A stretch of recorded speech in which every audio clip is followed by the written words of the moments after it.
ಸ್ನೇಹಿತರೆ, ಮೀಡಿಯಾ ಮಾಸ್ಟರ್ಸ್ಗೆ ಸ್ವಾಗತ ಸುಸ್ವಾಗತ. ಗೆಳೆಯರೆ, ಈ 2025ನೇ ಇಸ್ವಿ ಅನ್ನೋದು ನ್ಯಾಟೋ ಪಡೆಗಳ ಪಾಲಿಗೆ ಯಾಕೋ ಎಲ್ಲ ಒಳ್ಳೆಯದನ್ನೇ ತರುತ್ತೆ ಅಂತ ಅನ್ನಿಸ್ತಾ ಇಲ್ಲ. ಯಾಕೆಂದ್ರೆ ಇಲ್ಲಿ ಕಳೆದ ವರ್ಷದಿಂದ ಶುರುವಾಗಿರೋ ನ್ಯಾಟೋ ಹಿನ್ನಡೆ ಈ ವರ್ಷ ಕೂಡ ಮುಂದುವರಿಯುವ ಸಾಧ್ಯತೆಗಳು ಕಾಣಿಸ್ತಾ ಇವೆ. ಅದರಲ್ಲೂ ನ್ಯಾಟೋ ಕೂಟದ ಬಲಿಷ್ಠ ದೇಶಗಳ ಪೈಕಿ ಒಂದಾಗಿರುವ ಫ್ರಾನ್ಸ್ಗೆ ಈ ವರ್ಷ ಯಾಕೋ ಭಾರಿ ಹಿನ್ನಡೆಯನ್ನ ಉಂಟು ಮಾಡುವ ಸೂಚನೆಗಳು ಕಾಣ್ತಾ ಇವೆ. ಆಫ್ರಿಕಾದಲ್ಲಿ ಫ್ರಾನ್ಸ್ ಕಿರೀಟದ ಒಂದೊಂದೇ ಗರಿಗಳು ಕಳಚಿ ಬೀಳ್ತಾ ಇವೆ. ಈಗಾಗಲೇ 5 ದೇಶಗಳು ಫ್ರಾನ್ಸ್ ಅನ್ನ ತಮ್ಮ ನೆಲದಿಂದ ಹೊರ ಹೋಗೋದಕ್ಕೆ ಹೇಳಿವೆ. ಈಗ 6ನೇ ದೇಶ ಕೂಡ ಅದೇ ಮಾತನ್ನ ಆಡ್ತಾ ಇದೆ. ಹೀಗಾಗಿ ಆಫ್ರಿಕಾದ ಮೇಲೆ ಹಿಡಿತಾ ಇಟ್ಟುಕೊಂಡಿದ್ದ ಫ್ರಾನ್ಸ್ ಇನ್ನು ಮುಂದೆ ಅಲ್ಲಿ ತನ್ನ ಅಸ್ತಿತ್ವವನ್ನ ಕಳ್ಕೋಬೇಕಾಗಿ ಬರ್ತಾ ಇದೆ. ಸದ್ಯಕ್ಕೆ ಆಫ್ರಿಕಾದಲ್ಲಿ ಫ್ರಾನ್ಸ್ ನ ಪ್ರೆಸೆನ್ಸ್ ಇರೋದು ಪೂರ್ವದ ಜಿಬೂಟಿ ಮತ್ತು ಪಶ್ಚಿಮದ ಗಬಾನ್ಗಳಲ್ಲಿ ಮಾತ್ರ. ಹಾಗಾದ್ರೆ ಏನಾಗ್ತಾ ಇದೆ ಆಫ್ರಿಕಾದಲ್ಲಿ? ಅಲ್ಲಿ ಫ್ರಾನ್ಸ್ಗೆ ಇಷ್ಟೊಂದು ಹಿನ್ನಡೆ ಆಗೋದಕ್ಕೆ ಕಾರಣ ಏನು? ಈ ಕೃತ್ಯದ ಹಿಂದೆ ಯಾರ ಕೈವಾಡ ಇದೆ ಅನ್ನೋದ್ರ ಬಗ್ಗೆ ಒಂದಷ್ಟು ಮಾಹಿತಿಯನ್ನ ನಾವಿಲ್ಲಿ ನೋಡೋಣ. ಗೆಳೆಯರೆ, ಆಫ್ರಿಕಾದಲ್ಲಿ ಫ್ರಾನ್ಸ್ ಔಟ್ ಅನ್ನೋ ಕ್ಯಾಂಪೈನ್ ಭಾರಿ ಸದ್ದು ಮಾಡ್ತಾ ಇದೆ. ಈಗಾಗಲೇ ಫ್ರಾನ್ಸ್ನ ಹಿಡಿತದಲ್ಲಿದ್ದ, ಅಂದ್ರೆ ಒಂದು ಕಾಲಕ್ಕೆ ಫ್ರಾನ್ಸ್ನ ವಸಾಹತುಗಳಾಗಿದ್ದ, ಆ ಬಳಿಕ ಆ ದೇಶಗಳಿಗೆ ಸ್ವಾತಂತ್ರ್ಯ ಸಿಕ್ಕರೂ ಕೂಡ ಅಲ್ಲಿನ ರಾಜಕಾರಣದ ಮೇಲೆ ಫ್ರಾನ್ಸ್ನ ಹಿಡಿತ ಹಾಗೆ ಉಳ್ಕೊಂಡಿದ್ದ 6 ದೇಶಗಳ ಪೈಕಿ 5 ದೇಶಗಳಿಂದ ಫ್ರಾನ್ಸ್ ಸೇನೆ ಎದ್ದು ಹೋಗಬೇಕಾದ ಪರಿಸ್ಥಿತಿ ನಿರ್ಮಾಣ ಆಗಿದೆ. ಈಗ ಮತ್ತೊಂದು ದೇಶ ಕೂಡ ಈ ಫ್ರಾನ್ಸ್ ಔಟ್ ಕ್ಯಾಂಪೈನ್ಗೆ ಸೇರ್ಪಡೆ ಆಗ್ತಾ ಇದ್ದು, ಆಫ್ರಿಕಾ ಖಂಡದಲ್ಲಿ ಇನ್ನು ಮುಂದೆ ಫ್ರಾನ್ಸ್ ಇರೋದು ಅನುಮಾನ ಅನ್ನೋ ಪರಿಸ್ಥಿತಿ ನಿರ್ಮಾಣ ಆಗ್ತಾ ಇದೆ. ಅಂದಹಾಗೆ ಈಗ ಫ್ರಾನ್ಸ್ ಸೇನೆಗೆ ಹೊರ ಹೋಗಿ ಅಂತ ಹೇಳ್ತಾ ಇರೋದು ಆಫ್ರಿಕಾ ಖಂಡದ ಪಶ್ಚಿಮ ಕರಾವಳಿ ತೀರದಲ್ಲಿನ ಐವರಿ ಕೋಸ್ಟ್. ಈ ಹಿಂದೆ Mali, Burkina Faso, Niger, Senegal ಹಾಗೂ ಚಾಡುಗಳು ಫ್ರಾನ್ಸ್ ಅನ್ನ ಹೊರಹಾಕಿದ್ವು. ಅದರಲ್ಲೂ ಮಾಲಿ, ಬುರ್ಕಿನೋ ಫಾಸೋ ಹಾಗೂ ನೈಜರ್ಗಳಲ್ಲಿ ಫ್ರಾನ್ಸ್ ಬೆಂಬಲಿತ ಸರ್ಕಾರಗಳನ್ನೇ ಪದಚ್ಯುತಗೊಳಿಸಿ ಸೇನಾ ಅಧಿಕಾರಿಗಳು ಅಲ್ಲಿನ ಅಧಿಕಾರವನ್ನು ತಮ್ಮ ಕೈಗೆ ತಗೊಂಡಿದ್ರು. ಹೀಗಾಗಿ ಫ್ರಾನ್ಸ್ ಜೊತೆಗಿನ ಎಲ್ಲ ಸಂಬಂಧಗಳನ್ನ ಅವರಲ್ಲಿ ಕಡಿತ ಮಾಡಿಕೊಂಡ್ರು. ಈ 3 ದೇಶಗಳಲ್ಲಾದ ರೆಜಿಮ್ ಚೇಂಜ್ ನ ಹಿಂದೆ ರಷ್ಯಾದ ನೆರಳು ಸ್ಪಷ್ಟವಾಗಿ ಕಾಣ್ತಾ ಇತ್ತು. ಅಷ್ಟಲ್ಲದೆ ಈ ದೇಶಗಳಲ್ಲಿ ಅಧಿಕಾರಕ್ಕೆ ಬಂದ ಮಿಲಿಟರಿ ನಾಯಕರು ರಷ್ಯಾಗಾಗಿ ಯುದ್ಧ ಮಾಡೋದಿಕ್ಕೆ ತಮ್ಮ ಸೇನೆಯನ್ನ ಕಳುಹಿಸೋದಿಕ್ಕೆ ಕೂಡ ತಾವು ಸಿದ್ಧ ಇದ್ದೀವಿ ಅಂತ ಘೋಷಿಸಿದ್ರು. ಇದು ಆಫ್ರಿಕಾ ಖಂಡದಲ್ಲಿ ಹೆಚ್ಚಾಗ್ತಾ ಇರೋ ಪುತಿನ್ ಪ್ರಭಾವವನ್ನ ಜಗತ್ತಿಗೆ ತೋರಿಸ್ತಾ ಇತ್ತು. ಇನ್ನು ಈಗಂತೂ ರಷ್ಯಾ ಜೊತೆ ಈ ದೇಶಗಳು ಚೈನಾದ ಕಡೆಗೆ ಕೂಡ ವಾಲ್ತಾ ಇವೆ. ಇತ್ತೀಚೆಗೆ ಬುರ್ಕಿನೋ ಫಾಸೋ ಅಲ್ಲಿನ ಉಗ್ರರ ವಿರುದ್ಧ ಹೋರಾಡೋದಕ್ಕೆ ಚೈನಾದ ವೆಪನ್ಗಳಿಗೆ ಬೇಡಿಕೆಯನ್ನಿಟ್ಟಿದೆ. ಸೊ ಈ ದೇಶಗಳು ರಷ್ಯಾ ಹಾಗೂ ಚೈನಾದ ಕಪಿಮುಷ್ಟಿಗೆ ಸಿಲುಕುವ ಸಾಧ್ಯತೆಯನ್ನ ಇಲ್ಲಿ ತಳ್ಳಿ ಹಾಕೋದಿಕ್ ಆಗೋದಿಲ್ಲ. ಇನ್ನು ಯಾವಾಗ 3 ದೇಶಗಳಲ್ಲಿ ಒಂದರ ಹಿಂದೊಂದರಂತೆ ಕ್ಷಿಪ್ರಕ್ರಾಂತಿಗಳಾದವೋ ಆಗ ಸೆನೆಗಲ್ ಮತ್ತು ಚಾಡುಗಳು ಕೂಡ ಎಚ್ಚೆತ್ತುಕೊಂಡ್ವು.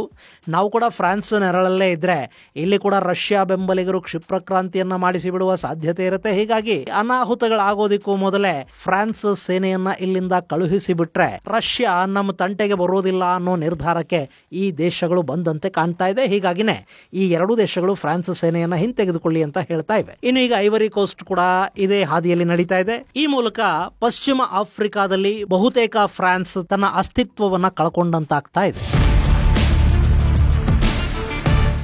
ನೀವು ಇಲ್ಲಿ ಮ್ಯಾಪ್ ಅಲ್ಲಿ ನೋಡ್ತಾ ಇದ್ದೀರಲ್ಲ, ಇದು ಐವರಿ ಕೋಸ್ಟ್. ತನ್ನ ದಕ್ಷಿಣ ಭಾಗಕ್ಕೆ ಅಟ್ಲಾಂಟಿಕ್ ಸಾಗರವನ್ನ ಹೊಂದಿರುವ ಐವರಿ ಕೋಸ್ಟ್, ಪಶ್ಚಿಮಕ್ಕೆ ಘನ, ಪೂರ್ವಕ್ಕೆ ಮಾಲಿ ಹಾಗೂ ಬುರ್ಕಿನೋ ಫಾಸೋ, ಉತ್ತರಕ್ಕೆ ಗಿನಿಯಾ ಹಾಗೂ ಲೈಬೀರಿಯಾಗಳನ್ನ ಗಡಿಯಾಗಿ ಹೊಂದಿರುವ ದೇಶ. ಅಬಿಡ್ಜಾನ್ ಐವರಿ ಕೋಸ್ಟ್ನ ರಾಜಧಾನಿ ಹಾಗೂ ದೊಡ್ಡ ನಗರ ಕೂಡ.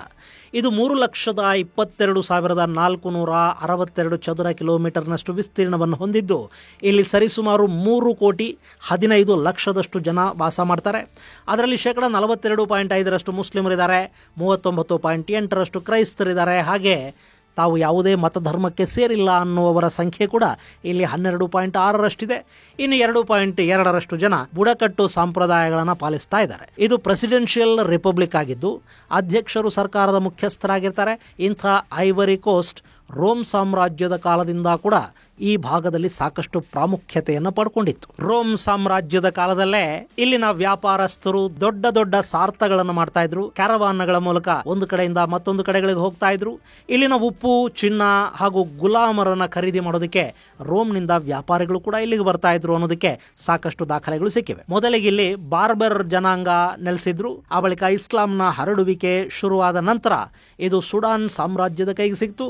ಆ ಬಳಿಕ ಮಾಲಿಯ ಹಿಡಿತಕ್ಕೆ ಸಿಕ್ಕಿದ್ದ ಐವರಿ ಕೋಸ್ಟ್ 1482ರ ಹೊತ್ತಿಗೆ ಐರೋಪ್ಯರ ಗಮನವನ್ನು ಸೆಳೀತು.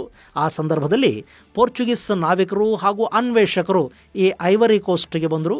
ಆ ಬಳಿಕ ಅಲ್ಲಿ ಸೇಂಟ್ ಲೂಯಿಸ್ ಚರ್ಚನ್ನು ಸ್ಥಾಪನೆ ಮಾಡ್ತಾರೆ. ಅದಾದ ಮೇಲೆ ಇಲ್ಲಿಗೆ ಐರೋಪ್ಯರ ಆಗಮನ ಹೆಚ್ಚಾಗ್ತಾ ಹೋಗುತ್ತೆ.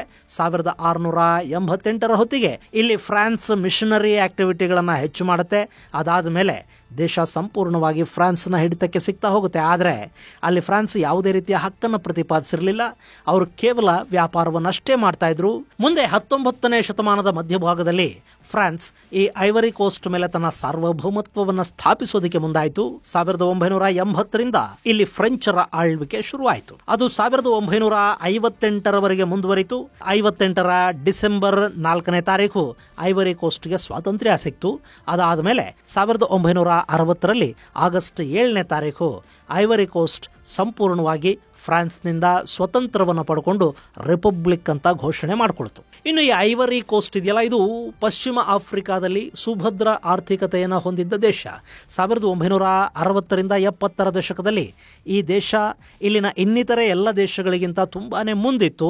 ಆದರೆ 90ರ ದಶಕದಲ್ಲಿ ನಡೆದ ಕ್ಷಿಪ್ರ ಕ್ರಾಂತಿ ಹಾಗೂ 2000ದ ನಂತರ ನಡೆದ ನಾಗರಿಕ ಸಂಘರ್ಷಗಳು ಈ ಐವರಿ ಕೋಸ್ಟ್ನ ಆರ್ಥಿಕ ಬೆಳವಣಿಗೆಗಳನ್ನು ಕುಂಠಿತಗೊಳಿಸಿದ್ವು. ಆದರೆ 2011ರಿಂದ ಮತ್ತೆ ಐವರಿ ಕೋಸ್ಟ್ ಅಲ್ಲಿ ಸುಸ್ಥಿರ ಆಡಳಿತ ಸ್ಥಾಪನೆಯಾಯಿತು. ಈ ಹಿನ್ನೆಲೆಯಲ್ಲಿ ಇದು ಮತ್ತೆ ತನ್ನ ಪ್ರಗತಿಯನ್ನು ಆರಂಭ ಮಾಡಿತು. ಹಾಗೆ ನೋಡಿದ್ರೆ ಐವರಿ ಕೋಸ್ಟ್ನ ಆರ್ಥಿಕ ಮೂಲ ಕಾಫಿ, ಕೋಕೋ ಹಾಗೂ ಚಿನ್ನ. ಗೆಳೆಯರೆ, ಇಲ್ಲಿ 2023ರಲ್ಲಿ 51 ಮೆಟ್ರಿಕ್ ಟನ್ ಅಷ್ಟು ಚಿನ್ನ ತೆಗೆಯಲಾಗಿದೆ. ಇದು ಆಫ್ರಿಕಾದ ಇನ್ನಿತರೆ ದೇಶಗಳಿಗೆ ಹೋಲಿಸಿಕೊಂಡ್ರೆ ಕಡಿಮೆ ಪ್ರಮಾಣನೇ. ಆದರೆ ಐವರಿ ಕೋಸ್ಟ್ನ ಆರ್ಥಿಕತೆಗೆ ಈ ಚಿನ್ನದ ಕೊಡುಗೆ ತುಂಬಾನೇ ದೊಡ್ಡದು ಅನ್ನೋದನ್ನ ಅಲ್ಲಿನ ಸರ್ಕಾರ ಒಪ್ಕೊಳ್ಳುತ್ತೆ. ಹಾಗೆ ಐವರಿ ಕೋಸ್ಟ್ ಪಶ್ಚಿಮ ಆಫ್ರಿಕಾದಲ್ಲಿರುವ ಲ್ಯಾಂಡ್ ಲಾಕ್ ದೇಶಗಳಿಗೆ ಟ್ರಾನ್ಸಿಟ್ ಟ್ರೇಡ್ ಮಾಡೋದ್ರಿಂದ ಕೂಡ ಸಾಕಷ್ಟು ಹಣವನ್ನು ಗಳಿಸ್ಕೊಳ್ಳುತ್ತೆ. ಇದರ ಜೊತೆಗೆ ಐವರಿ ಕೋಸ್ಟ್ ವಾಣಿಜ್ಯ ಬೆಳೆಗಳಲ್ಲಿ ಕೂಡ ಸಾಕಷ್ಟು ಆದಾಯವನ್ನು ಗಳಿಸ್ತಾ ಇದೆ. 1944ರ ಹೊತ್ತಿಗಾಗಲೇ ಐವರಿ ಕೋಸ್ಟಲ್ಲಿ ಕೋಕೋ ಬೆಳೆಗಾರರ ಸಂಘನೇ ಹುಟ್ಟುಕೊಂಡಿತ್ತು. ಅಲ್ಲಿ ಸಾಕಷ್ಟು ಪ್ರಮಾಣದಲ್ಲಿ ಕೋಕೋನ ಬೆಳೆಯಲಾಗ್ತಾ ಇತ್ತು. 2013ರ ಹೊತ್ತಿಗೆ ಐವರಿ ಕೋಸ್ಟ್ ಜಗತ್ತಲ್ಲೇ ಅತಿ ಹೆಚ್ಚು ಕೋಕೋ ರಫ್ತು ಮಾಡುವ ದೇಶವಾಗಿ ಬದಲಾಯಿತು. ಆ ವರ್ಷ 6,30,000 ಟನ್ ಅಷ್ಟು ಕೋಕೋನ ಐವರಿ ಕೋಸ್ಟ್ ಉತ್ಪಾದನೆ ಮಾಡಿತ್ತು. ಹಾಗೇನೆ ಇಲ್ಲಿ 1 ಲಕ್ಷಕ್ಕೂ ಅಧಿಕ ಪ್ರಮಾಣದ ರಬ್ಬರ್ ಬೆಳೆಗಾರರಿದ್ದಾರೆ. ರಬ್ಬರ್ ಕೂಡ ಇಲ್ಲಿನ ವಾಣಿಜ್ಯ ಬೆಳೆಯಾಗಿದ್ದು ರೈತರಿಗೆ ಸಾಕಷ್ಟು ಆದಾಯವನ್ನಂತೂ ತಂದುಕೊಡ್ತಾ ಇದೆ. ಆದರೆ ಇತ್ತೀಚೆಗೆ ಕೋಕೋ ಬೀನ್ಸ್ ಹಾಗೂ ಕಾಫಿಗೆ ಅಂತಾರಾಷ್ಟ್ರೀಯ ಮಾರುಕಟ್ಟೆಯಲ್ಲಿ ಬೆಲೆ ಕುಸಿದಿರುವ ಕಾರಣದಿಂದ ಐವರಿ ಕೋಸ್ಟ್ಗೆ ಒಂದಷ್ಟು ಸಮಸ್ಯೆಗಳು ಉಂಟಾಗ್ತಾ ಇವೆ.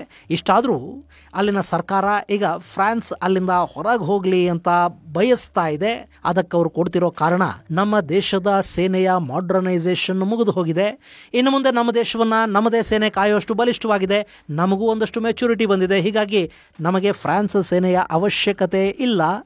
ಇದು ನಮ್ಮ ಸಾರ್ವಭೌಮತ್ವದ ಪ್ರಶ್ನೆಯಾಗಿರೋದ್ರಿಂದ ಆದಷ್ಟು ಬೇಗ ಫ್ರಾನ್ಸ್ ತನ್ನ ಸೇನೆಯನ್ನು ಇಲ್ಲಿಂದ ಹಿಂದಕ್ಕೆ ತಗೊಳ್ಳಿ ಅಂತ ಐವರಿ ಕೋಸ್ಟ್ ಅತ್ಯಂತ ಗೌರವಯುತವಾಗಿ ಹೇಳ್ತಾ ಇದೆ. ಹಾಗೆ ನೋಡಿದರೆ ಐವರಿ ಕೋಸ್ಟಲ್ಲಿರುವ ಫ್ರಾನ್ಸ್ನ ಸೈನಿಕರ ಸಂಖ್ಯೆ ಕೇವಲ 600 ಮಾತ್ರ.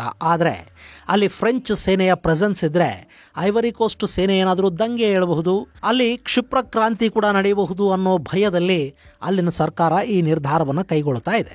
ಈ ಐವರಿ ಕೋಸ್ಟ್ನ ಜನ ಫ್ರೆಂಚರನ್ನ ಇತ್ತೀಚೆಗೆ ತೀವ್ರವಾಗಿ ದ್ವೇಷ ಮಾಡ್ತಿರೋದು ಕೂಡ ಸರ್ಕಾರದ ನಿದ್ದೆಗೆಡಿಸಿದೆ. ಹೀಗಾಗಿ ಆ ದೇಶ ಫ್ರೆಂಚರಿಗೆ ಹೊರ ಹೋಗೋದಕ್ಕೆ ತಿಳಿಸ್ತಾ ಇದೆ ಅಂತ ಹೇಳಲಾಗ್ತಾ ಇದೆ. ಇದು ಫ್ರಾನ್ಸ್ಗೆ ಆಫ್ರಿಕಾದಲ್ಲಾಗ್ತಾ ಇರೋ ಬಹುದೊಡ್ಡ ಹಿನ್ನಡೆ. ಈಗ ಫ್ರಾನ್ಸ್ ಪಶ್ಚಿಮ ಆಫ್ರಿಕಾದಲ್ಲಿ ಕೇವಲ ಗಬಾನ್ನಲ್ಲಿ ಮಾತ್ರ ಉಳಿಯುತ್ತೆ. ಇನ್ನುಳಿದಂತೆ ಫ್ರೆಂಚ್ ಸೇನೆ ಇಡೀ ಪಶ್ಚಿಮ ಆಫ್ರಿಕಾದಿಂದ ಹೊರಬಂದಂತಾಗುತ್ತೆ. ಹಾಗೆ ಪೂರ್ವ ಭಾಗದಲ್ಲಿ ಸದ್ಯಕ್ಕೆ ಫ್ರೆಂಚ್ ಸೇನೆ ಉಳ್ಕೊಂಡಿರೋದು ಕೇವಲ ಜಿಬೂಟಿಯಲ್ಲಿ ಮಾತ್ರ. ಈ ಜಿಬೂಟಿ ಅನ್ನೋದಿದೆಯಲ್ಲ, ಇದು ಚೈನಾದ ಸೇನಾ ನೆಲೆಗೂ ಜಾಗ ಮಾಡಿಕೊಟ್ಟಿದೆ. ಹಾಗೆ ಅಮೆರಿಕ, ಬ್ರಿಟನ್ಗಳ ಸೇನಾ ನೆಲೆಗಳನ್ನು ಕೂಡ ತನ್ನ ನೆಲದಲ್ಲಿರಿಸಿಕೊಂಡಿದೆ. ಹಾಗೆ ಫ್ರಾನ್ಸ್ಗೆ ಕೂಡ ಜಾಗ ಕೊಡ್ತಾ ಇದೆ. ಜಿಬೂಟಿ ನಾನಾ ದೇಶಗಳಿಗೆ ಸೇನಾ ನೆಲೆಗಳನ್ನು ಒದಗಿಸಿಕೊಡುವ ಮೂಲಕ ಒಂದಷ್ಟು ಆದಾಯವನ್ನು ಗಳಿಸಿಕೊಳ್ಳುತ್ತಾ ಇದೆ. ಹೀಗಾಗಿ ಅಲ್ಲಿ ಫ್ರಾನ್ಸ್ ಇದ್ರೂ ಇಲ್ಲದೆ ಇದ್ರೂ ಫ್ರಾನ್ಸ್ನ ಮಟ್ಟಿಗೆ ಅಂಥ ದೊಡ್ಡ ವ್ಯತ್ಯಾಸ ಏನಾಗೋದಿಲ್ಲ.